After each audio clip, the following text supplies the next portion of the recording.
itakuwa kwamba siku kama ya leo itakuwa hai, itakuwa nazungumza kurudi nyumbani kwetu. Vile wengi walioniona siku hiyo ya tarehe 7 Septemba, walioona jinsi ambavyo nilikuwa nimevunjwa huyo, walioona mwili uliotolewa kwa risasi, miguu, mikono iliyovunjwa, nguo zilizotapakaa damu, wengi hawakufikiria na wasingefikiria kwamba siku kama ya leo itawadia. Lakini imewadia. Umefika wakati sasa, hiyo siku ambayo tunategemea imewadia. Naomba tumshukuru Mungu wetu kwa kuiwezesha siku hii kuwadia, kinyume cha mategemeo ya wale waliokuwa na kinyume cha mategemeo ya wale walioniona jinsi nilivyokuwa nimeharibiwa siku hiyo. Tumshukuru Mungu kwa yote haya. Pili, ninafahamu kwamba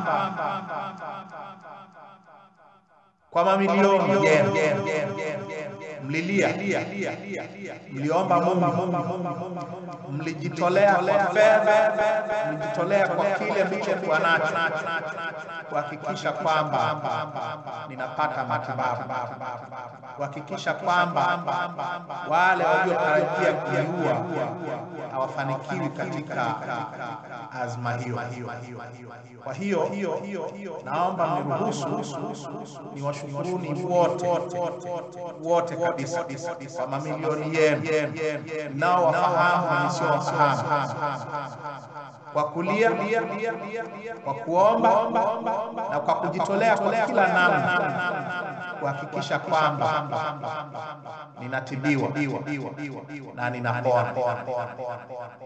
Hapa nilipo nina damu ya Watanzania nisiowajua, kwa sababu niliwekewa damu hospitali ya mkoa.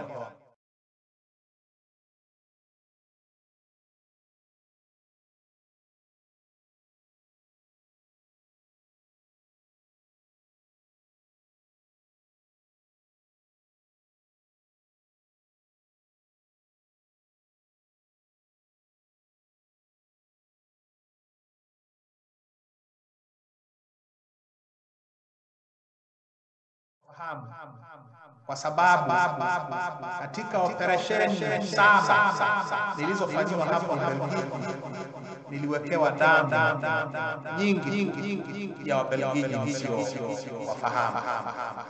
Kwa hiyo michango ya kila namna, maombi, sala zenu ndizo ambazo zinaniwezesha leo nazungumza habari ya kurudi nyumbani. Naomba niwashukuru sana kwa hili. Naomba niwashukuru viongozi wangu wa chama, mwenyekiti wa chama taifa Mheshimiwa Mbowe na viongozi wengine wote wa chama cha ngazi mbalimbali, wanachama, wapenzi, wafuasi wa Chadema na wa vyama vingine, kwa sababu kila mmoja wenu alijitolea, kila mmoja wenu alisali na kila mmoja wenu aliniombea. Washukuru wote, viongozi wangu wa chama, viongozi wangu wa vyama vingine waliokuja kuniona hospitali Nairobi, hata Ubelgiji. Washukuru wote kwa upendo wenu na kwa kuniwezesha leo kuzungumza kwamba narudi nyumbani. Nimekaa Ubelgiji miaka 2.5. Niwashukuru majirani na wenzangu, wananchi wenzangu wa mji wa Tine kwa kunihifadhi kwa miaka hii 2.5, kwa mapenzi, upendo mkubwa, kwa kuniwezesha kujiona kama sehemu ya maisha yao ya katika hiki kipindi cha miaka miwili na nusu. Niwashukuru wote wale ambao wamenifikisha hapa nilipo. Na nikisema nawashukuru, naomba niseme nawashukuru kwa niaba ya familia yangu, kwa niaba ya mke wangu na watoto wangu na ndugu zangu popote walipo. Sasa swala la pili ambalo naomba mniruhusu kusema ni mawili mafupi.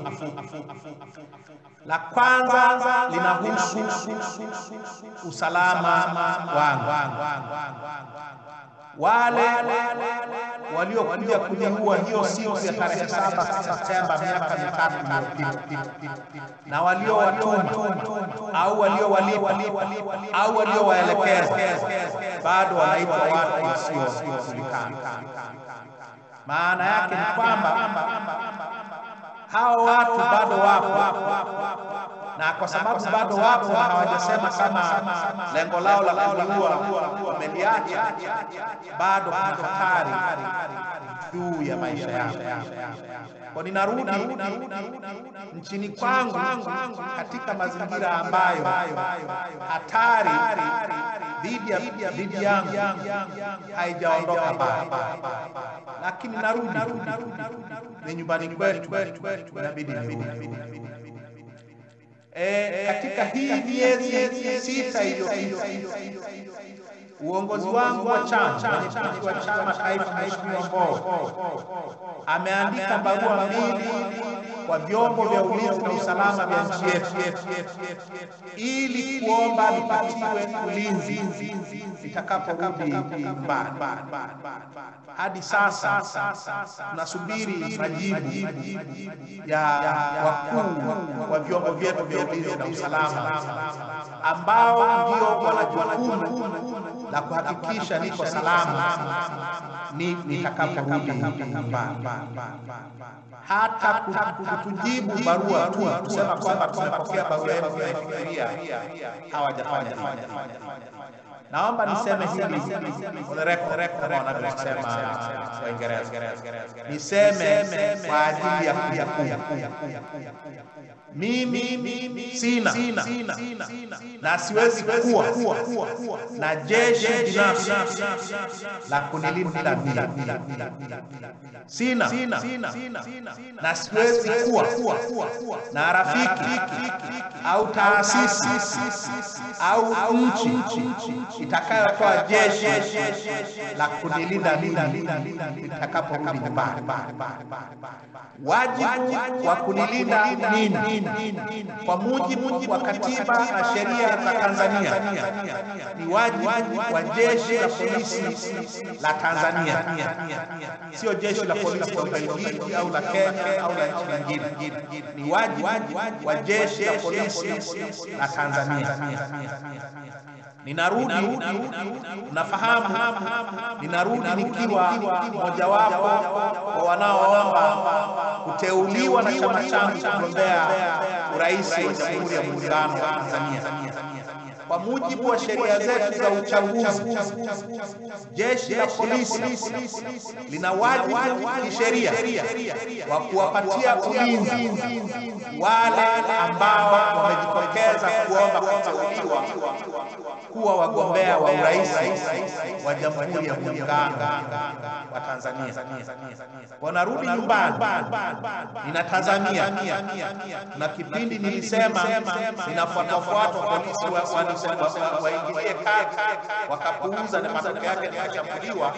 Sasa narudi nyumbani, natarajia mara hii jeshi la polisi la Tanzania litatekeleza wajibu wake wa kunilinda. Jeshi la polisi la Tanzania litatekeleza wajibu wake wa kunilinda na kulinda maisha yangu dhidi ya wale wanaowaita watu wasiojulikana. Hilo nimalizie hapa. Jambo la tatu na la mwisho linahusu kesi mbalimbali nilizonazo katika mahakama ya hakimu mkazi ya Kisutu. Nimeulizwa sana na nimetishwa sana kwamba nikirudi nitakamatwa aidha kwa kesi ambazo zipo au pengine nitafunguliwa kesi nyingine. Naomba vile vile hili nilizungumzie for the record kwenye kumbukumbu. Nina kesi za jinai 6 katika mahakama ya hakimu mkazi Kisutu, na kesi zote hizi zinahusu kitu kimoja tu: maneno au kauli ambazo nimezitoa ambazo zinaikosoa au kuipinga au kutokukubaliana na sera, matendo au mipango ya serikali ya Tanzania. Kwa mujibu wa sheria za Tanzania, kadri ninavyozifahamu, yote ambayo nimeyasema, yote ambayo nimesema na ambayo nashitakiwa nayo kwayo, sio makosa ya jinai. Hilo la kwanza, sio makosa ya jinai. Uite uchochezi au kingine chochote, yoyote ambayo nimeyasema na ambayo nimeshtakiwa kwayo sio makosa ya jinai kwa mujibu wa sheria za Tanzania. Hilo la kwanza. La pili, katika kesi zote hizo 6 zilizoko mahakamani, nilikuwa nje kwa dhamana ya mahakama na sijawahi kukimbia au kuruka dhamana hiyo. Dunia nzima inafahamu, Watanzania wanafahamu, na mahakama inafahamu sababu na mazingira yaliyonifanya niondolewe nchini na ambayo yamenifanya nibaki nje ya nchi hadi hapa ninapozungumza. Ndiyo maana katika kipindi chote hiki, katika kesi zote hizo 6, mahakama haijafuta dhamana katika hata kesi moja kati ya hizo 6. Mahakama haijafuta dhamana kwa sababu inaelewa sababu na mazingira ya kuondoka kwangu na kubaki kwangu nje ya nchi. Kwa hiyo narudi sio kama mfungwa aliyekimbia dhamana. Narudi sio kama mhalifu aliyefutiwa dhamana. Narudi kama raia huru ambaye kwa mujibu wa sheria na katiba za Tanzania anahesabika kuwa huru na kuwa hana hatia hadi hapo mahakama itakapoamua vinginevyo. Sasa hizo kelele na vitisho kwamba ukija utakamatwa, nitakamatwa kwa sababu gani? Nitakamatwa kwa kosa lipi? Mahakama haijafuta dhamana katika kesi hata moja kati ya hizo 6 nilizozisema. Kama kuna ajenda nyingine ya kunikamata ili kunizuia nisishiriki katika mchakato wa uchaguzi, sasa hilo ni lingine, na hilo tutalizungumza endapo litajitokeza. Lakini niseme tu kwamba narudi kama raia huru wa Tanzania asiyekuwa na kosa lolote au jinai yoyote. Sasa la mwisho linahusu uchaguzi, na hili ni fupi sana. Ninarudi ili kuja kushiriki katika mchakato wa kuipatia nchi yetu viongozi wapya kwa miaka 5 inayokuja kuanzia tarehe ya uchaguzi mkuu. Na waombeni wananchi, mjitokeze kwa wingi wenu, kwa mamilioni yenu kila mahali nchini, ili mwaka huu tuweze kuamua hatma ya nchi yetu. Uchaguzi huu utakuwa uchaguzi muhimu kuliko uchaguzi mwingine wowote katika historia ya nchi yetu tangu uhuru. Uchaguzi huu utaamua kama Tanzania itaendelea kuwa nchi ya vyama vingi vya siasa, kuwa nchi inayoheshimu haki za binadamu, kuwa nchi inayoheshimu utu, au uchaguzi huu utaamua tuwe nchi itakayorudi katika zama za giza za utawala wa chama kimoja cha mfumo utawala usiojali haki za binadamu, ambako neno la mkuu wa nchi ndiyo sheria ya nchi. Kwa naomba na waombeni kwa mamilioni yenu katika vyama vyenu, kila mmoja wenu ajitokeze na ajiandae kushiriki kamilifu katika mchakato huu wa uchaguzi. Baada ya haya, naomba niwashukuruni sana.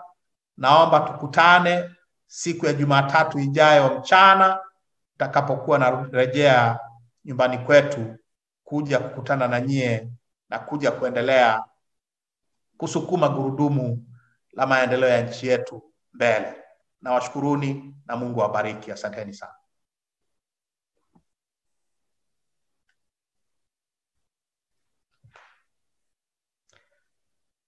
To my countrymen and women, and to my good, loyal, and generous friends everywhere around the world. Nearly 3 years ago, on a fine September morning, I woke up to go to Parliament in Dodoma, Tanzania's capital. I never returned home that day. A hail of machine gun fire from hired assassins during lunchtime put paid not only to my lunch that fateful day, it also meant a very painful separation from my family and my loved ones, from my friends and the country and the people I love. Now, nearly 3 years later and 24 surgeries later, it is time to return home. The time to rejoin the people I love has come. And so, I would like you all to know that I shall be stepping on Tanzanian soil again for the first time since September 7, 2017, on Monday, 27th September 2020, aboard Ethiopian Airlines flight ET-805 that is scheduled to land at the Dar es Salaam Julius Kambarage Nyerere International Airport at 13 hours 20 p.m. On an occasion such as this, it is difficult to express the full range of emotions that I feel. By all accounts, I should not have been here today. Those who pumped my car and my body with bullets, and those who hired, paid, and directed them to do so, could not have thought of any other outcome than my death. And those who saw my smashed up limbs and blood-splattered body could not have imagined that I would live to tell the tale. But I know millions of you in Tanzania and around the world cried and prayed and hoped for a miracle. And a miracle came, and I survived. Thanks to your prayers and your generosity, I was able to be treated first at the Dodoma General Hospital, and then for 4 months at the Nairobi Hospital in Nairobi, Kenya, and since January 2018 at the University Hospitals Leuven, Gasthuisberg in Belgium. And so, for the first thing on my list today is to say thank you to all of you in your many millions who cried, prayed, and contributed materially and otherwise to enable the doctors, nurses, and other medical workers to perform the wonders of their profession.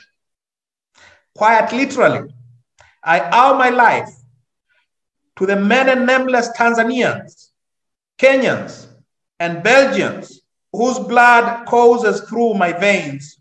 For, as one of my doctors in Nairobi said to me, I got 3 times my usual volume of blood in Kenya alone. And secondly, to all of my doctors, nurses, and everyone involved with my treatment and care in Dodoma, Nairobi, and at Gasteinsberg at Leuven in Belgium, for the miracles they performed in bringing me back from the dead. I would like to say 3 points in connection with this day today, having said thank you to all of you involved with my care and welfare during this nearly 3 years. The first thing I would like to say is regarding my security. Those who wanted me dead and those who hired, paid for, and directed them are still at large. My life is still in danger. None of them, none of those involved has been brought to justice. The police force of Tanzania says it has no suspect. It has never made any arrest. For all intents and purposes, the investigations, as far as they're concerned, is ended. So there is still fear about my personal security. I come home in spite of this fear. I cannot, and I do not have the resources or the wherewithal to hire an army to protect me in Tanzania. I know of no friend or institution or country that can do so while I am in Tanzania. All I know is this, that my personal safety and security is in the hands of the police force and the security forces of the government of the United Republic of Tanzania. They are the ones who will be responsible for my life and for my security. And so I come home knowing fully that the danger is still imminent, but I come with the knowledge, full in the knowledge that it is the Tanzanian government and its security forces who must, under our laws, protect me. The second point I wish to make relates to the numerous cases that were filed against me at the Resident Magistrates Court of Dar es Salaam in the year prior to the attempted assassination, September 7, 2017. There are 6 criminal cases that are pending, that are hanging over my head at the Resident Magistrates Court of Dar es Salaam. All 6 of them have one thing in common.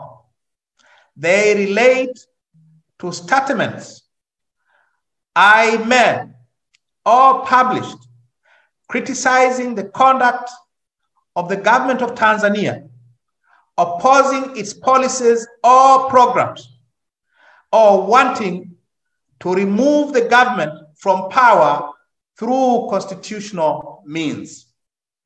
I have never, and never will I be, I have never and never will I make any statement or take action that is not allowed under the Constitution and the laws of Tanzania. And therefore, as far as I'm concerned, I am as innocent as I have always been of all the charges facing me in the 6 cases. Secondly, in all 6 cases, I have been out on bail all this long. the Resident Magistrates Court of Dar es Salaam, in all 6 cases, saw it fit that I deserve to enjoy my freedom while the cases make their way through the court system. The bail that I was granted in all the 6 cases has never been lifted, not a single one of them. And so I returned home to face those cases, knowing fully well that I am a free citizen who is out on bail until such day as the court will make a decision in respect of all 6 cases. There are all sorts of threats that if I return, I shall be arrested and put in prison on account of non-appearance in all those 6 criminal cases. Let me put it for the record. As far as I know, the Resident Magistrate Court of Dar es Salaam has never forfeited my bail. It has never changed the conditions of my bail. And the reason it has not done so is that the Resident Magistrate Court of Dar es Salaam understands and has taken judicial notice of the facts and the circumstances of my removal from Tanzania. And that is why I am still out on bail. So anyone thinking that I will be arrested for non-appearance in all those 6 cases, they had better check their law books again. On the other hand, if the threats of arrest have to do with my intention to run for the presidency on behalf of my party later this year, if the threats of arrest are intended to prevent me from participating in the forthcoming general elections, then that is a different matter altogether. And we'll talk about that when I return home. Lastly, I come home and I'll come home during broad daylight. I want the people of Tanzania to know that I'm coming home. I want the government of Tanzania to know that I'm coming home in broad daylight.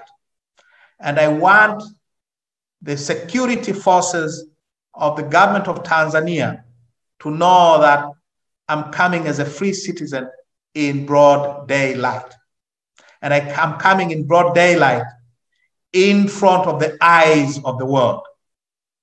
And therefore, whatever happens after I land in Dar es Salaam will happen before the eyes of the people of Tanzania, will happen before the eyes of the government of Tanzania and its security forces, and it will happen before the eyes of the world.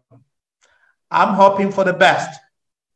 I truly hope that my return will usher a new day for our beloved country, the United Republic of Tanzania. This is an election year. This is going to be the most important election in our history.